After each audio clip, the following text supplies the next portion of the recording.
Good morning, everyone.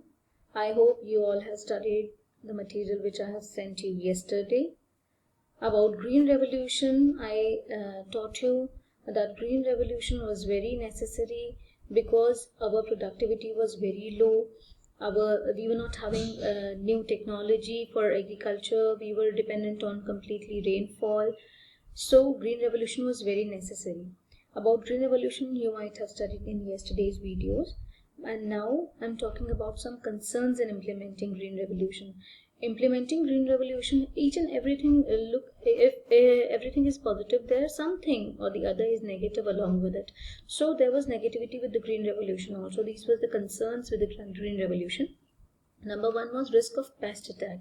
That HYV seeds was very risky in case of pest attack. It needs special type of fertilizer to be utilized, pesticides to be utilized. So and it was costly also, it was expensive also. So the farmers who were having large farms and who were very big farmers, they were able to buy that fertilizers, pesticides, they were able to use it, and they were able to produce more.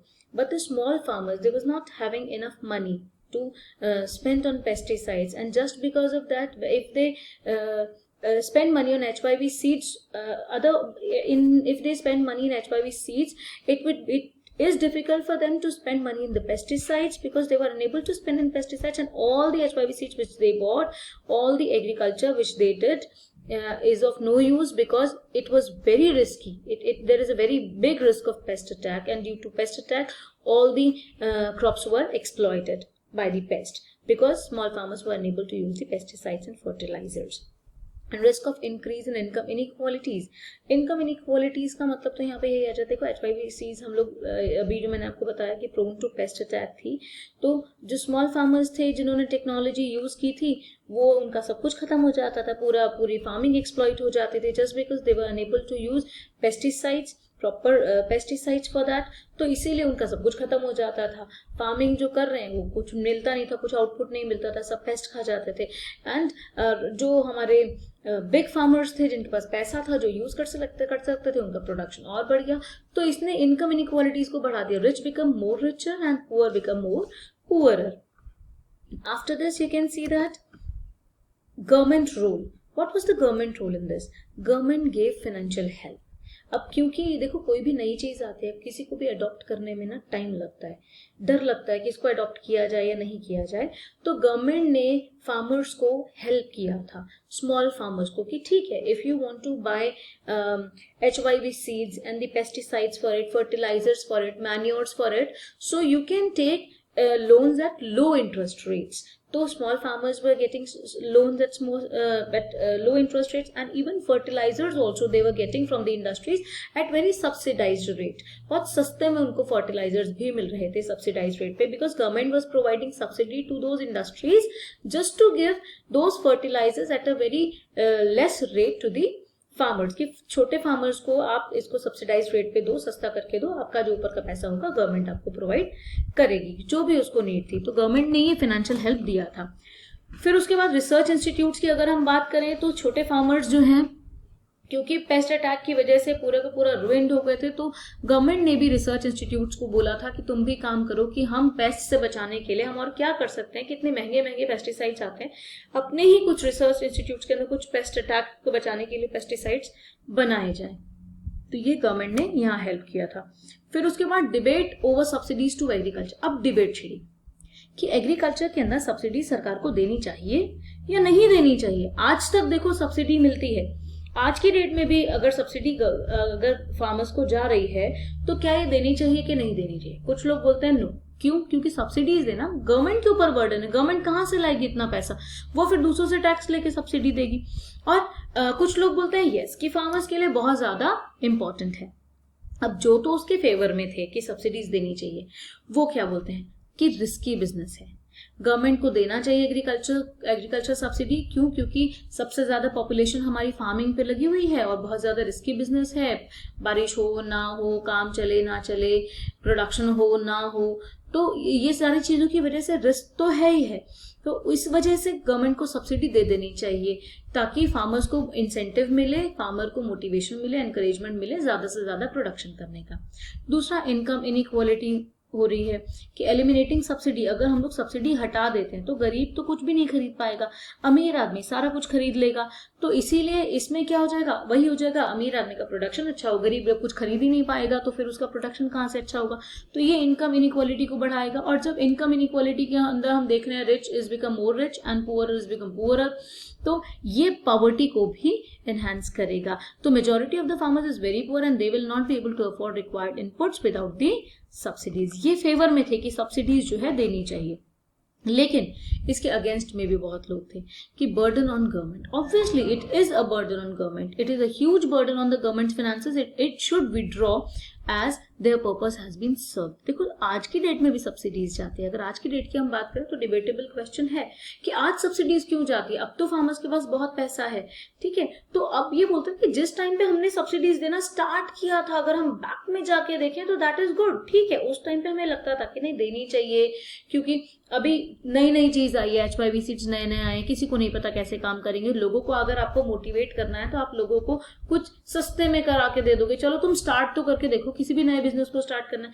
लेकिन जब उन्होंने उसे use किया, use करके उनका production भी अच्छा हुआ, प्रोडक्शन से उनकी अर्निंग अच्छी हुई, तो ऑब्वियसली अब जब उनकी अर्निंग अच्छी है तो अब वो पुअर कहाँ रहेंगे फिर, तो उनके पास पैसा है। अब उनको पता भी है कि हाँ HYV सीड्स यूज करने से उनका प्रोडक्शन अच्छा हो रहा है, उनको अच्छे पैसे मिल रहे हैं, तो वो यूज करेंगे। तो अब उनको कोई डर नहीं होगा क्योंकि स्टार्टिंग करना रिस्की होता है, जब स्टार्ट हो गया अर्निंग होगी तो क्यों।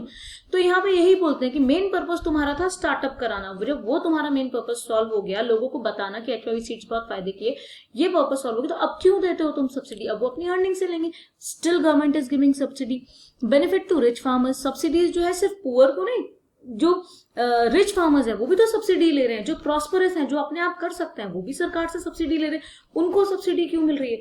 तो गवर्नमेंट के लिए यहाँ बहुत मुश्किल हो जाता है ये देखने के लिए कि किसको एक्चुअल में सब्सिडी की नीड है और किसको एक्चुअल में सब्सिडी की नीड नहीं है। तो ये गवर्नमेंट पे बर्डन है। यहाँ आपका जो है ग्रीन रेवोल्यूशन खत्म हो जाता है। इसके बाद आपका आता है इंडस्ट्री। इंडस्ट्री के अंदर क्या क्या चेंजेस हुए थे। Role of public sector, public sector का रोल क्या है, अब इसको आप LOSE लूज करके याद कर सकते हैं। Lack of incentives for private sector, objectives of social welfare, shortage of capital with private sector and employment generation. सबसे पहला आ जाता है lack of incentive for private sector, कि जब इंडस्ट्रीज के अंदर हम लोगों का बना था, प्राइवेट सेक्टर को कोई भी इंसेंटिव नहीं दिया गया था, सारा कुछ गवर्नमेंट ने क्या रखा हुआ था, अब अपने हाथ में रखा हुआ था। तो the Indian market was not big enough to encourage private industrialist. क्यों प्राइवेट इंडस्ट्रियलिस्ट को बोलते हैं, बहुत ह्यूज अमाउंट लगता था किसी भी इंडस्ट्री को बनाने के लिए, बहुत ज्यादा पैसा लगता था। तो कोई भी जो प्राइवेट सेक्टर था वो इतना ज्यादा इन्वेस्ट करने को तैयार ही नहीं था, क्योंकि उसे पता है कि इतनी ज्यादा प्रॉफिट अभी नहीं होनी है। तो इसीलिए उनको हम इंड्यूस नहीं कर पाते थे, एनकरेज नहीं कर पाते थे, तो इसीलिए इंसेंटिव नहीं था उनके लिए, कोई प्रॉफिट नहीं था। तो इसकी वजह से रिजल्ट क्या था, there was low level of demand for the industrial goods.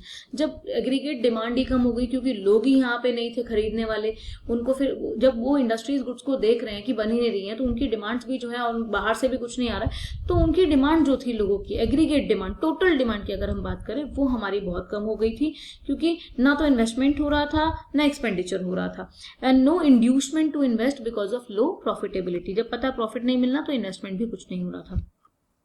अब इंडस्ट्रीज के अंदर ऑब्जेक्टिव क्या था, सोशल वेलफेयर का था, कि state had complete control over the industries. यहाँ स्टेट कौन है, स्टेट इज गवर्नमेंट, कि गवर्नमेंट ने जो था इंडस्ट्रीज के ऊपर अपना कंप्लीट कंट्रोल रखा हुआ था, जिससे कि प्राइवेट सेक्टर जो अपनी मोनोपोली ना कर सके। मोनोपोली मतलब, अब मोनो मतलब सिंगल सेलर। तो यहाँ पे अगर प्राइवेट सेक्टर के हाथ में दे देंगे, प्राइवेट सेक्टर तो हर चीज बहुत महंगी करके बेचेगा, तो इसीलिए वो अपनी मोनोपोली ना कर सके। सोशल वेलफेयर को ध्यान में रखते हुए इंडस्ट्रीज को अपने हाथ में रख लिया था गवर्नमेंट ने। रीजन क्या था, to achieve the objective of equity and social welfare of the government. Now shortage of capital with private sector, जैसे मैंने अभी आपको बताया प्राइवेट सेक्टर के पास बहुत ज्यादा ह्यूज अमाउंट होता ही नहीं था, इंडस्ट्रीज को खोलने के लिए बहुत ज्यादा पैसा लगता था, तो वो सारा गवर्नमेंट जो है पब्लिक सेक्टर से निकालती थी, गवर्नमेंट सेक्टर से निकालती थी। So private entrepreneur did not have the capital to undertake investment in industrial ventures and result क्या था, the government has to make industrial investment through public sector undertakings. Now employment generation, obviously अगर हम बात करें private industries की तो वो employment के बारे में इतना ज्यादा नहीं सोचता, वो तो कैपिटल इंटेंसिव टेक्निक यूज करता है, मशीन यूज करता है, जिससे कि उसका खर्चा कम हो और प्रॉफिट ज्यादा हो। तो इस वजह से भी गवर्नमेंट ने इंडस्ट्रीज को अपने हाथ में रखा हुआ था। So industries provide employment which is more stable than the employment in agriculture. अब एग्रीकल्चर के अंदर क्या था, कभी तो फार्मिंग अच्छी हो रही कभी नहीं हो रही है, तो इसीलिए इंडस्ट्रीज के अंदर जो है एम्प्लॉयमेंट जनरेशन किया था, जिसकी वजह से मॉडर्नाइजेशन भी हुआ और ओवरऑल प्रॉस्पेरिटी भी हुआ। फिर आ जाता है तुम्हारा IPR, इंडस्ट्रियल पॉलिसी रेजोल्यूशन। ये एक रेजोल्यूशन बना था 1956 के अंदर, 1 मार्क के लिए बहुत इंपॉर्टेंट क्वेश्चन है। इसमें क्या था, इसमें सोशलिस्टिक पैटर्न अपनाया गया था, सरकार ने अपने हाथ से कुछ ना कुछ प्राइवेट सेक्टर को अपना उसमें करने के लिए अपने कुछ पॉलिसी तैयार की थी, जो सेकंड 5 ईयर प्लान के थ्रू बनी थी। अब इसमें 3 प्रोसेस थे। पहला था इंडस्ट्रीज वर रिक्लासिफाइड इनटू 3 कैटेगरी, 3 कैटेगरी में इंडस्ट्रीज को बांट दिया, शेड्यूल A, शेड्यूल B और शेड्यूल C। दूसरा इंडस्ट्रियल लाइसेंसिंग, तीसरा इंडस्ट्रियल कंसेशंस। पहला आ जाता है industries reclassified into 3 category. Schedule A में वो इंडस्ट्रीज थी जो सारी की सारी गवर्नमेंट के हाथ में, ओन्ड बाय द स्टेट। इसमें लगभग 17 इंडस्ट्रीज आई थी, जैसे रेलवेज हो गया, atomic energy, arms and ammunitions, oil, जो चीजें हमारी सोसाइटी का नुकसान कर सकती हूँ बहुत ज्यादा, वो सब उन्होंने अपने पास रखी ताकि प्राइवेट सेक्टर कुछ गलत काम ना कर सके। शेड्यूल B में उसने प्राइवेट सेक्टर को अपने साथ मिला लिया कि private sector will join hand with the state sector. State sector मतलब public sector, that means government sector, with the state taking the sole responsibility. पूरी टोटल कि हमने नया कोई स्टार्टअप खोलना है, नई कोई इंडस्ट्री खोलनी है, पूरी जिम्मेदारी किसकी होगी, गवर्नमेंट की होगी। गवर्नमेंट सारा पैसा लगाएगा लेकिन काम प्राइवेट सेक्टर करेगा। इसमें कम से कम 12 इंडस्ट्रीज आती हैं। इसके एग्जाम्पल में आ जाता है like aluminium, mining, fertiliser etcetera. Schedule C में आ गया टोटल वही सारी इंडस्ट्रीज जो प्राइवेट सेक्टर के हाथ में, टोटल जितनी रेस्ट प्राइवेट सेक्टर के हाथ में थी, लेकिन उस पर भी एक कंट्रोल रख दिया स्टेट का, किसका, गवर्नमेंट का। IDRA, industrial development regulation act के थ्रू इसमें उन्होंने एक क्लॉज रख दिया कि भाई हम अपना लाइसेंस तुम्हें देंगे तभी तुम कर सकते हो। ये 1951 में बना था IDRA। फिर इसके बाद आता है इंडस्ट्रियल लाइसेंसिंग। ये शेड्यूल C में जैसे हमने बताया कि industry is left to the private sector controlled under the system of licence. क्यों लाइसेंस दे रहे थे, ताकि हम उनको बोल सके कि ठीक है अगर तुम बैकवर्ड एरिया के अंदर बना रहे हो तो हम तुमको लाइसेंस दे देंगे। भाई अब ये शर्तें रख दी कि हाँ हमें, क्योंकि गवर्नमेंट का दूसरा मोटिव भी है कि बैकवर्ड एरिया को बढ़ाना है, तो कैसे बढ़ाएंगे, प्राइवेट सेक्टर को अपनी तरफ से कुछ कंसेशंस देके, कुछ लाइसेंस सिस्टम बना के।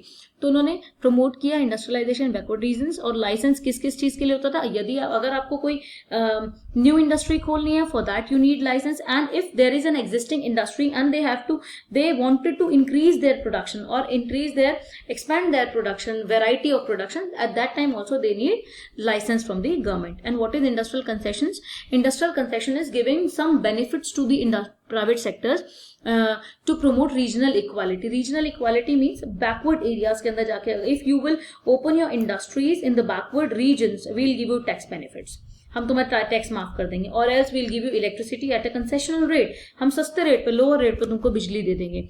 तो ये भी हमारा था। फिर हमारा कुछ स्मॉल स्केल इंडस्ट्री का आ जाता है। स्मॉल स्केल इंडस्ट्रीज पे बहुत ज्यादा ध्यान दिया गया था। कमेटी बनी थी the village and the small scale industry committee, जिसको कार्वी कमेटी भी कहते हैं। उसने रेकमेंड किया था स्मॉल स्केल इंडस्ट्रीज को बढ़ाने के लिए, जिससे कि हमारा रूरल डेवलपमेंट प्रमोट हो और लोगों को एम्प्लॉयमेंट मिले। तो स्मॉल स्केल इंडस्ट्री आप कैसे बताओगे, उस टाइम पे जब स्मॉल स्केल इंडस्ट्री बनी थी तो उसकी एक लिमिट थी कि मैक्सिमम अगर आप 5 लाख रुपए तक लगाते हो वो स्मॉल स्केल इंडस्ट्री में आएगी। लेकिन प्रेजेंट अगर आप देखो तो मैक्सिमम 1 करोड़ का है, और कुछ 69 प्रोडक्ट्स ऐसे हैं जिसके लिए जो मैक्सिमम लिमिट तय कर दी गई है वो 5 करोड़ कर दी गई है। तो स्मॉल स्केल इंडस्ट्रीज का प्रोटेक्शन क्या था कि वो कंपीट नहीं कर सकती थी बड़ी बड़ी इंडस्ट्रीज से, तो इसीलिए उसको प्रोटेक्ट कैसे किया, उनके लिए रिजर्व कर दिया कि कुछ प्रोडक्ट्स ऐसे रिजर्व कर दिए जो सिर्फ स्मॉल स्केल इंडस्ट्री वाले बनाएंगे, जो लार्ज स्केल इंडस्ट्री वाले नहीं बनाएंगे। और बहुत सारे कंसेशंस भी दे दिए कि उनको टैक्स नहीं देना पड़ेगा, उनको बैंक से लो रेट ऑफ इंटरेस्ट पे मिल जाएगा। तो यहाँ आके अब फिर टाइम की शॉर्टेज है, तो यहाँ आके आपका जो इंडस्ट्री है वो यहाँ पे खत्म होता है। इसके बाद आपका ट्रेड पॉलिसी नेक्स्ट टॉपिक आ जाता है, वो हम अपनी नेक्स्ट वीडियो में कंटिन्यू करेंगे। अब आप इंडस्ट्री को, एग्रीकल्चर को, इन सबको अच्छे से पढ़िए। All the best. Next video के अंदर आज ही मैं आपको ट्रेड पॉलिसी देती हूँ।